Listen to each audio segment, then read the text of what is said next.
사도신경으로 우리의 신앙을 하나님께 고백하겠습니다. 나는 전능하신 아버지 하나님 천지의 창조주를 믿습니다. 나는 그의 유일하신 아들 우리 주 예수 그리스도를 믿습니다. 그는 성령으로 잉태되어 동정녀 마리아에게서 나시고 본디오 빌라도에게 고난을 받아 십자가에 못 박혀 죽으시고 장사된 지 사흘 만에 죽은 자 가운데서 다시 살아나셨으며 하늘에 오르시어 전능하신 아버지 하나님 우편에 앉아 계시다가 거기로부터 살아있는 자와 죽은 자를 심판하러 오십니다. 나는 성령을 믿으며 거룩한 공교회와 성도의 교제와 죄를 용서받는 것과 몸의 부활과 영생을 믿습니다. 아멘. 찬송가 331장입니다. 찬송가 331장 영광을 받으신 만유의 주여. 찬송가 331장 영광을 받으신 만유의 주여. 우리 하나님께 찬양 올려드립니다.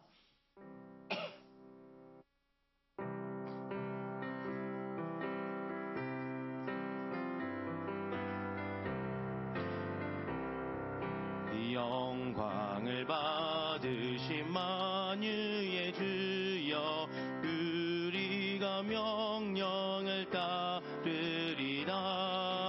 베푸신 은혜를 나사히 알고 진실한 마음으로 섬기겠네. 구주의 은혜 주시는 대로 영원히 받들어서 이겠네. 찬송하겠네 찬송하겠네. 생명을 주시는 구주로다.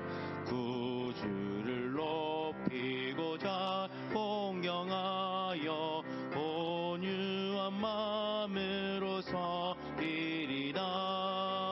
주 예수 안에서 즐거워하며 충성을 다하여 섬기겠네.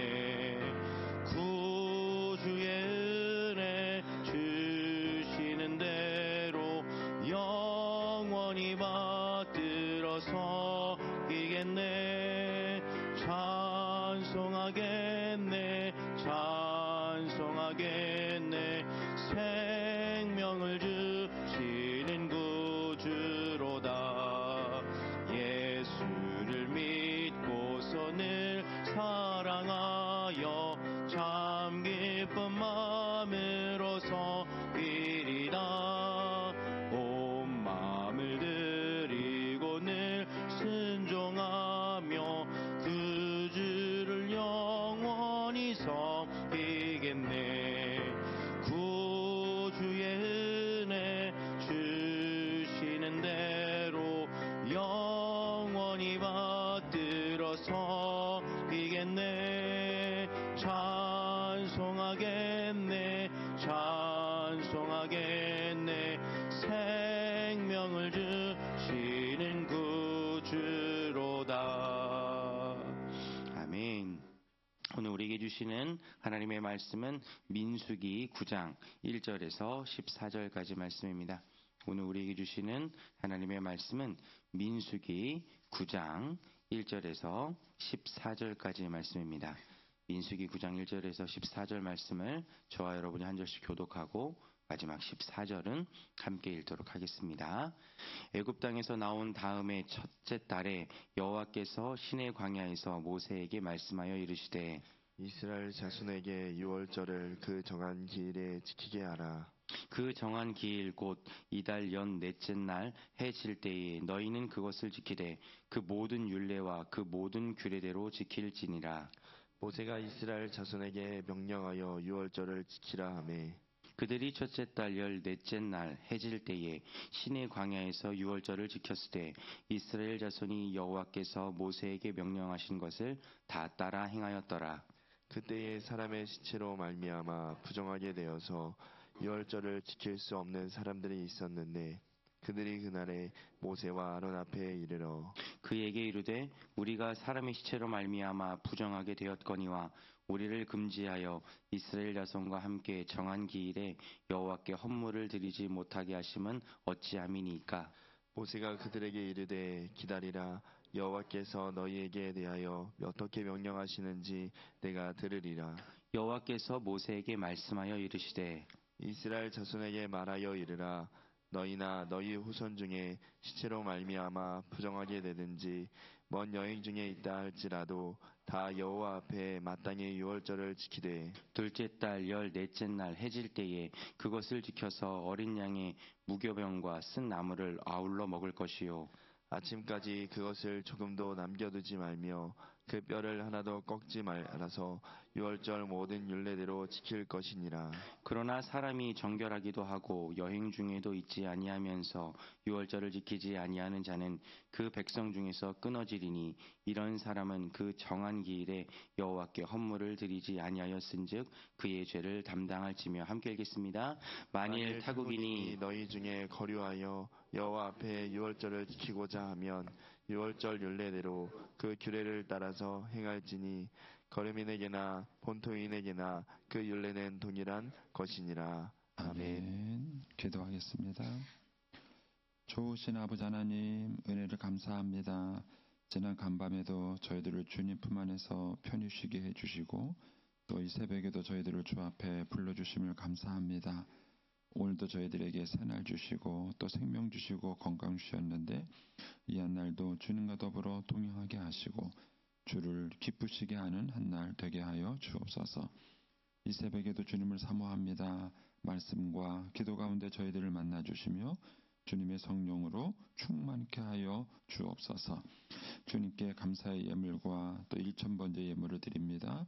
믿음으로 또 순종으로 감사로 드리는 예물을 주님께서 기뻐 받아주시고 약속하신 하늘의 복과 땅의 복으로 충만하게 채워 주옵소서. 주의 은혜로 종의 가정들을 형통케 해주시며 그 자녀들을 축복하여 주옵소서. 예수님의 이름으로 축복하며 기도하옵나이다. 아멘. 이 새벽에도 주의 은혜와 축복이 함께 하시기를 축원합니다. 네, 집회 또 은혜 많이 받으셨어요? 네. 뭐죠? 김진호 목사님. 요새 제가 이름이 잘 안 외워져서 김진호 목사님은 이제 만나면 농담을 해요. 거기는 진골 출신이고 저는 서민 출신이라고. 그러니까 이제 그 목사님은 아주 목사님들 가정에서 이렇게 쭉 그렇게 컸고 저는 이제 제가 믿음의 1세대니까 저는 이제 사이드에서 이렇게 큰 거죠. 그래서 이게 신앙을 바라보는 관점이 조금 다릅니다. 이제 그분은 어떻게 보면 안에서 신앙 안에서 이제 갈등을 한 케이스고 저는 이제 어떻게 보면 이제 바깥에서 본 그런 케이스예요. 같은 고민을 했습니다. 이제 얘기를 해보면 이제 김준호 목사님하고는 좀 통하는 게 많아요. 같은 고민을 했습니다. 그러니까 거기는 이제 신앙 안에 크면서 한국 교회의 신앙이 너무 추상적이고 피상적이다. 그 신앙의 지도의 모습이 삶과 너무 동떨어져 있다. 그 김준호 목사님은 교회 안에서 크면서 그런 고민을 한 케이스예요. 그 안에서 크면서 이제 그런 모순, 잘못된 것 이런 것들을 자기 많이 느꼈고 이제 그런 것들을 이제 고민하면서 케이스고 저는 이제 바깥에서 들어와가지고 교회 안에서 이렇게 신앙생활 하면서 이게 왜 이렇지? 뭐 이러면서 이제 고민하면서 이렇게 갈등한 그 케이스입니다. 그래서 이제 만나면 통하는 게 많이 있어요. 서로 약간 이제 위치는 다르면서도 이제 같은 고민과 갈등을 이렇게 하면서 신앙생활을 해서 어쨌든 이렇게 좋은 그런 대화가 됩니다. 저보다 이제 7살 어려요. 김준호 목사님이. 근데 저는 이제 이게 우리 한국 교회를 위해서 또 우리 교단을 위해서도 바람직하다고 생각해요. 그런 후배들 중에서도 또 더 후배들 중에서도. 그래서 이제 사실은 이제 후배 목사님들 가운데 이렇게 그 참 은혜도 받고 어떻게 보면 존경할 만한 그런 후배가 있는가. 저는 이제 그런 후배들이 있어요. 우리 교단 안에도. 예, 그런 것들에 대해서 바람직하다고 저는 생각을 합니다. 어쨌든 뭐 여러분들에게 좋은 은혜가 됐으면 좋겠고요. 자, 오늘 다시 우리가 이제 민수기로 돌아와서 이제 또 말씀을 봅니다. 이 민수기 말씀은 이제 처음부터 말씀드린 대로 이 민수기 말씀은 이스라엘 백성들이 출애굽해서 나와서 나라를 만들어가는 과정에서 쓰여진 것이다는 설명을 드렸습니다. 지금 이해가 되시죠? 네. 아는 체를 해주셔야 돼요. 네. 이런 제가 이제 여러분들이 설교하는 방식과 김준호 목사는 설교하는 방식이 약간 공통점이 있다는 거 아시겠어요? 이런 이제 신학적 고민을 한 거예요. 이렇게 이제 말씀을 볼 때 우리 선배 목사님들은 이런 부분이 빠진 거예요. 이런 부분을 빠지고 성경을 보셨기 때문에 맥락을 놓친 부분이 있었고, 이제 김준호 목사님도 그런 고민을 했고, 저도 이제 그런 고민을 하면서 말씀을 배운 겁니다. 어떤 이제 복잡한 얘기가 또 길어지니까. 어쨌든 이제 이 민수기 말씀을 보실 때 여러분들이 보셔야 되는 게 뭐냐면은 이 민수기라는 책이, 성경책이 어떤 시기에 어떤 대상을 향해서 어떤 목적을 가지고 쓰여졌느냐, 이걸 염두에 두시고 성경을 읽으셔야 돼요. 성경이 하나님의 말씀이고 경전인 건 맞지만 이 말씀을 대하는 그런 어떤 이제 약간 신학적 자세가 좀 필요하다는 걸 말씀을 드리는 겁니다. 그래서 이제 이 민수기가 쓰여진 것은 이제 이스라엘 백성들이 이제 노예살이를 400년을 하다가 지금 출애굽해서 나와서 나라의 틀을 만드는 것입니다. 이 나라의 틀을 만드는데 이들에게 필요한 필수적인 얘기들을 여기다가 이제 쓰여진 것입니다. 조금 이제 쉬운 얘기를 하게 되면, 저는 이제 결혼 과정에서 컸어요. 커가지고 이제 결혼을 했습니다. 제 꿈은 행복한 가정을 갖는 게 꿈이에요. 정말 행복한 가정을 갖는 게 꿈인데, 꿈은 있는데 현실이 없는 거예요. 아내랑 결혼을 했어요. 그러면은 어떤 게 행복한 가정이죠? 뭘 해야 될지 모르겠네요. 근데 아무도 가르쳐 주질 않아요. 아무도 가르쳐 주질 않아요. 얘기를 어떻게 해야 될지 모르겠어요. 그러니까 결혼을 해서 살았는데 어떻게 하라는 거예요. 제 마음속에는 그런 행복한 가정에 대한 꿈과 기대와 소망은 간절하지만 그 소망과 현실이 다르다는 것을 결혼하고 뼈저리게 경험한 거예요. 마음은 굴뚝 같고 그런 행복한 가정을 갖겠다는 생각은 있지만 현실적으로는 갈등하고 싸우고 그러는 거예요. 왜냐면은 어떻게 해야 되는지를 가르쳐 주지 않은 것입니다. 그러니까 이스라엘 백성들이 지금 모습이 그런 거예요. 그래서 하나님께서 군대를 계수하고 레위인들을 계수하고 이렇게 하면서 하나님이 꿈꾸시는 제사장 나라를 만들어가는 그런 이제 얘기를 하는 것입니다. 근데 오늘 이 민수기에서는 유월절 얘기를 하는 거예요. 이 유월절 얘기를 다르게 표현하면은 저와 여러분의 인생을 살아가는 동안에 기념일의 중요성입니다. 기념일의 중요성. 우리는 뭐 설날이 있고 뭐 3.1절이 있고 뭐 이런 명절이 있잖아요. 근데 이 기념일을 여러분의 가정에서 어떻게 만들고 그 기념일을 어떤 식으로 만들어 가느냐는 것입니다. 교회도 마찬가지입니다. 교회도 무슨 뭐 행사가 있잖아요. 제가 이제 교회 행사 중에서 많이 고민스러운 게 그거예요. 여러분들은 눈치채셨나 모르겠는데 저는 우리 선배 목사님들이 목회하는 방식으로 목회하지 않습니다. 그래서 지금 사순절 기간인데 제가 사순절 얘기를 하지 않는 거예요. 왜 그러냐면요. 교인들이 입버릇처럼 사순절이 입에 붙었어요. 그런데 사순절처럼 전혀 살지 않습니다. 전혀 살지 않아요. 이게 굉장히 형식화된 그런 신앙생활이고, 그 다음에 이런 얘기하면 또 흥분하는데 하여튼 그렇습니다. 네, 그래서 이제 이 절기 문제나 신앙의 토대의 문제들을 좀 다시 세울 필요성이 좀 있습니다. 제가 이제 이런 고민 속에서 사실은 이제 이 목회를 제가 하고 있는 것입니다. 그래서 어쨌든 저와 여러분의 인생을 살아가면서 그 기념일이 되게 중요해요. 북한에서는요 최대 명절 중에 하나가 김일성 생일이에요. 그 다음에 김정은인가요? 둘 아들이? 하여튼 그 김정은 생일이에요. 그날이 명절입니까? 제 이름만 하면 북한 가면 이제 좀 모르죠. 예, 대체 무엇을 명절로 만들고 그것을 기념일로 살아가느냐. 한국교회의 신앙이 언제 또 많이 흐트러졌냐면요. 주 5일제를 하면서 흩어졌어요. 주 5일제. 이제 사람들의 권리와 좀 인간다운 삶을 살기 위해서 이제 일주일 내내 쉼 없이 일하다가 좀 살만하니까 이제는 주 5일제 근무하는 이제 이런 노력들이 필요한 거는 맞습니다. 근데 우리 신자들은 무슨 고민을 해야 되느냐 하면은 이것이 신앙적으로 맞는 것인가? 이런 고민을 하죠. 그래서 주 5일제 근무가 시작되면서 치명적으로 타격을 입은 게 교회예요. 교회입니다. 그래서 사람들이 시스템이 되면요. 일단 금요일부터 놀러 갈 생각해요. 한번 저도 이제 뭐 무슨 행사나 뭐 이런 것 때문에 결혼식이나 뭐 이런 것 때문에 주말에 한번 나가보면요. 과간도 아닙니다. 무슨 놈의 차들이 고속도로에 그렇게 많은지 모르겠어요. 저도 그 중에 하나로 앉아있지만. 그러니까는 요즘 젊은이들, 우리들 자녀들 사고 구조를 생각하셔야 돼. 우리 자녀들의 사고 구조 속에는요, 어떤 그 삶의 그 시스템이 금일절부터 놀러 가요. 불금. 불금이 뭐예요? 네? 불금. 이런 개념. 그러니까는 이제는 한국 교회에서 철야 기도가 점점 사그러듭니다. 지금 우리 부여에서는 우리 교회만 남았습니다.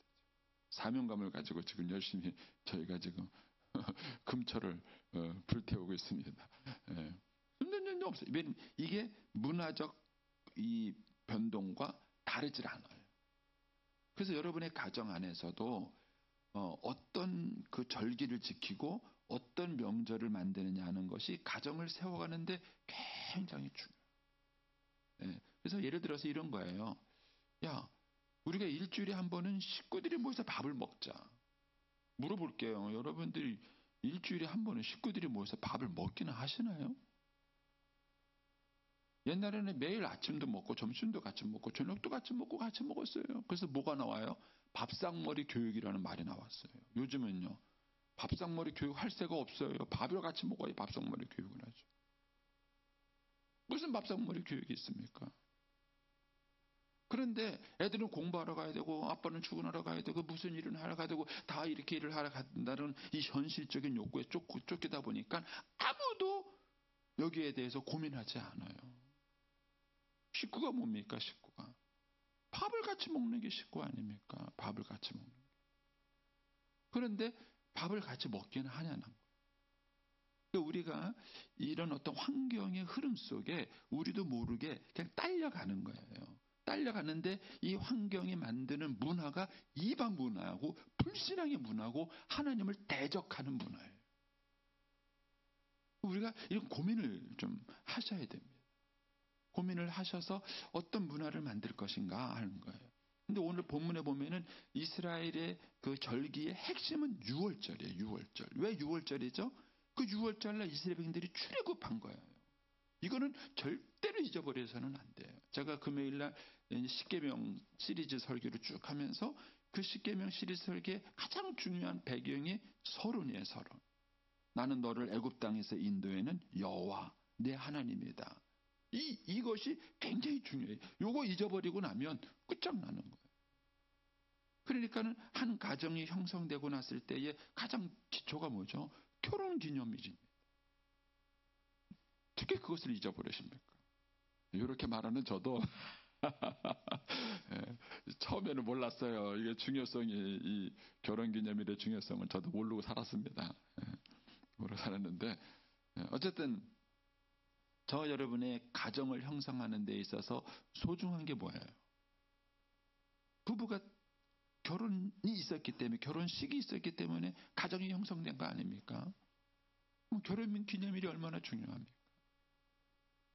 그러니까는 저와 여러분이 인생을 살아가는 동안에 우리 가정의 문화를 한번 고민하셔야 돼요. 우리 집은 기념일이 뭔가? 그 기념일을 지키는 이유가 뭔가? 예전에는 뭐가 중요했었죠? 제사가 중요했어요. 조선시대 때는 유교 문화였기 때문에 유교 문화의 핵심에는 제사가 있는 거예요. 그래서 우리가 계속 그 제사 문제 때문에 기독교가 싸웠던 거예요. 어려움을 겪었던 거예요. 옛날에는 제사가 있었던 거예요. 근데 요즘은요, 이 성균관 학자들이 고민이 많아요. 왜냐면은 이번에도 명절 연휴가 되잖아요. 황금 연휴예요. 그래가지고요, 다 놀러 가는데 제사는 누가 지내요? 그래서 요즘은요, 제사 대행 업체가 생겼어요. 아시긴 하세요? 돈만 주면 알아서 제사 대행 업체를 해줘요. 난 조상님이 오셔가지고 그 밥 먹나 모르겠어요. 여러분, 이게 문화예요. 여러분, 이제 그런 문화가 기독교에는 위협이 없는가? 우리들에게도 위협이 있습니다. 그래서 여러분들이, 부모님들이 자녀들에게 신앙을 교육시키고 가장 세대를 세워간다고 말했을 때에 이 기념일을 어떻게 만들고 어떤 기념일과 축제를 만드냐는 거죠. 저희가 다음 세대를 생각하면서 뭐 컬러풀 데이니 그다음에 뭐 홀리윈 데이니 이런 거 고민을 계속하는 이유가 세속 문화와 싸우기 위한 거예요.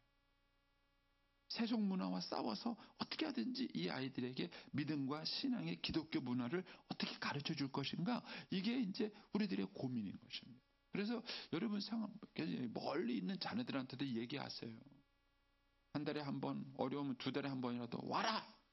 이는 밥 먹는 날이다. 우리 다 한 자리에 모여라. 그래가지고 모여야 될 거 아닙니까? 그게 가족이죠. 그게 식구죠. 그리고 이왕 모일 바에야 구원과 관계된 날은 얼마나 좋겠어요. 어떤 분은요, 예수 믿고 난 다음에 생일을 바꾸신 분이 있어요. 자기가 예수 믿고 세례 받은 날을 자기 생일로 바꾸셨어요. 그래가지고 내 생일은 이날이 내 생일이다. 아버지 생일 축하하려면 이날 와라. 이런 분이 있어요. 꼭 그렇게 하라는 얘기 아닙니다. 성경 얘기는 아니에요. 아니지만 중요한 것은 하나님께서 이스라엘 백성들에게 제사장 나라라는 새로운 나라를 형성하면서 유월절 중심의 문화를 형성하도록 지금 만들고 있다는 거예요. 자, 1절로 가보겠습니다. 애굽 땅에서 나온 다음에 1년이 지난 거예요. 애굽 땅에서 출애굽한 지 1년이 지나서 그 다음에 첫째 달, 그래서 1월 달이죠. 첫째 달 1월 달 14일입니다. 그래서 3절에 가면은 그 정한 기일 곧 이달 열째 날 해질 때에, 그래서 해질 때 6월절이 시작이 됐죠. 그러니까 이날 너희가 6월절을 지키라 라고 이제 명령을 내린 것입니다. 그래서 저와 여러분에게 기념일이 중요하다는 것, 우리 가정에서는 어떤 기념일이 있고 어떤 기념일이 가지고 우리 가족 문화를 어떻게 만들 것인지, 이런 걸 여러분들이 고민하셔서 신앙적인 그런 가족 문화를 만드셔야 됩니다. 우리 부목사님들하고 제가 이제 계속 고민하고 공부하는 것이 이런 거예요. 이런 것들에 대해서 우리가 어떻게 좀 기독교적인 그런 구체적인 대안을 가지고 여러분들에게 방법을 제시할 수 있을 것인가, 이제 이런 고민을 저희들이 지금 하고 있어요. 하면서 이제 여러분들에게 그런 아이디어나 이런 대안을 좀 제시해 보려고 하는 것입니다. 그래서 첫 번째 고민하실 것은 뭐냐면은 우리 가정의 어떤 기념일 문화는 어떤 기념일 문화인가, 이걸 고민해 보시고, 그 기념일 문화가 아예 없는 집은 더 위기예요. 더 위기인데 그런 고민해 보시고, 그 다음에 그 기념일이 김일성 생일인 것처럼 그런 기념일이면 안 돼요. 신앙적인 것과 관계된 기념일인 건가, 이런 것들을 여러분들이 고민을 하셔서 이제 이런 가정의 좋은 문화를 만드셔야 된다 하는 것이고요. 두 번째 고민이 뭐냐면은 6절입니다. 이제 6절에 가니까 그때에 사람의 시체로 말미암아 부정하게 되어 6월절을 지킬 수 없는 사람들이 있었는데, 그러니까는 6월절은 정해져 있어요. 그달 1월 14일 이게 정해져 있습니다. 그런데 그때 6월절을 지킬 수 없는 사람이 생긴 겁니다. 왜냐하면 시체를 만졌거나 이런 어떤 여러 가지 이유 때문에 부정하게 되어서 6월절 음식을 먹을 수 없는 사람들이 생긴 겁니다. 그러니까 이제 이분들이 와서 물어보는 거예요. 우리도 6월절 지키고 싶다. 그런데 6월절을 지키지 못하게 하느냐? 이제 이런 질문을 한 것입니다. 그러니까 이제 모세도 그럼 나 하나님께 물어볼게. 이렇게 돼서 이제 8절에 가면은 이제 모세가 하나님께 질문을 하고 하나님이 답을 주셨어요. 근데 그 답이 재밌습니다. 9절 가서 보십시오. 여호와께서 모세에게 말씀하여 이르시되 이스라엘 자손에게 말하여 이르라. 너희나 너희 후손 중에 시체로 말미암아 부정하게 되는지 먼 여인 중에 있다 할지라도 여호와 앞에 마땅히 유월절은 지켜야 된다. 이 원칙이에요. 유월절은 꼭 지켜야 된다. 무슨 일이 있어도 꼭 지켜야 된다. 그런데 문제는 부정하게 됐기 때문에 정한 기일 1월 14일 날을 지킬 수는 없게 된 거예요. 그러니까 11절에 가서 뭐라 그러냐면은 둘째 달 14째 날 해질 때에 2월 14일 날에 지키라는 거예요. 원래는 1월 14일 날 지켜야 되는 거예요. 그런데 1월 14일 날 그 사정이 생겨가지고 못 지키게 된 거예요. 그런 경우는 한 달 후에 2월 14일 날 지켜야 된다. 이게 지금 오늘 본문의 내용의 핵심이에요. 여기서 우리가 배우게 되는 중요한 내용이 뭐냐면 원칙과 융통성의 문제입니다. 그러면 주님께서는 1월 14일 날 너희가 출애굽했기 때문에 이 날을 기념해서 꼭 1월 14일 날 지켜야 돼요. 그래서 여기에서 반복되는 얘기가 뭐냐면 정한 기일에 이 얘기가 나와요. 딱 정해진 그날 해야 되는 거예요. 그런데 인생을 살다 보면은 꼭 원칙대로만 살 수 없어요. 원칙대로가 어려운 경우가 생기는 거예요. 근데 이때 하나님께서는 뭐냐면은 한 달 후에라는 융통성을 발휘하세요. 그래서 신앙이 건강하려면 원칙과 융통성이 좋아해요. 근데 한 사람은 너무 원칙적이에요. 융통성에 융자도 없어요. 숨이 막혀요. 한 사람은 너무 융통성이 많아가지고요. 도대체 뭐가 어떻게 살아가는지 모르겠어요. 여러분 이 두 사이에서 적절한 조화를 하는 게 성숙이에요. 성숙이. 그래서 저와 여러분이 이제 신앙생활을 하고 가정의 문화를 만들어가고 할 때에 분명한 원칙이 있습니다. 하나님께서는 1월 14일 날 해질 때에 그 정한 기일에 이렇게 해서 6월절을 먹으라는 분명한 원칙이 있어요. 그러나 하나님은 융통성도 있었어요. 그럼 못 지키면 어떡합니까? 그래? 그러면 한 달 후에 2월 14일 날 이게 지켜라 하는 것이 오늘 본문의 말씀인 것입니다. 그래서 저와 여러분이 신앙생활하면서 우리의 자녀들에게 이런 모습을 보여줄 수 있어야 돼요. 원칙과 융통성의 조화. 그런데 우리는 너무 원칙주의자가 되든가 너무 그냥 이것저것도 없이 그냥 융통성자가 되든가 이 두 가지 극단으로 살아가는 신앙의 모습이 미숙한 것입니다. 그래서 저와 여러분의 신앙의 모습 속에서 원칙과 융통성의 조화를 잘 이뤄서 중요한 것은 우리가 하나님의 나라를 이루고 하나님의 뜻을 이루는 것입니다. 그렇게 해서 하나님이 원하시는 그런 이제 나라와 내 국가를 세워가는 것이죠. 저와 여러분의 신앙의 삶의 모습들을 한번 잘 점검해 보시고 하나님의 뜻이 뭔가 그리고 하나님께서 이렇게 말씀하시는 하나님의 근본 취지와 의도가 뭔가 이런 것들을 잘 우리가 의도를 헤아려서 이 원칙과 그 다음에 이제 융통성의 조화가 필요합니다.